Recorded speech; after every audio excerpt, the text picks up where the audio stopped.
پیغمبر خدا صلی الله علیه و آله به مسلمانان میگفتن مشرکین دارن میرسن، قبلی که به مدینه برسن بریم بیرون جلوشون رو بگیریم دفاع کنیم. وقت بعضی هاشون نمیمدن، بعضی هاشون آذر میوردن. اینا قرآن کریم مسلمونا رو که البته منافقین بودن اونا ملامت کرده، فرموده از خود کفار یاد بگیرید. چطور اونا مگه کفار که به جنگ میان مگه کشته نمیدن، مگه زخمی نمیشن؟ ان تکونوا تعلمون فانهم یعلمون کما تعلمون. لذا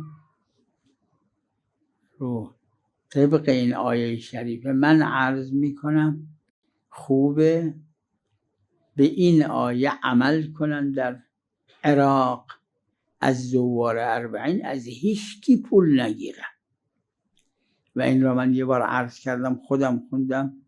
غیر مسلمان ها یک زیارتی دارن سالی 1 روزه که زیارت دینی پیش خودشون. من خودم سالهای قبل خوندم، نوشته بود تو اون کشور که از اطراف دنیا میرن ویزا برای این زیارت دینی از هیچ کی پول نمیگیرن، ویزا مجانیه برای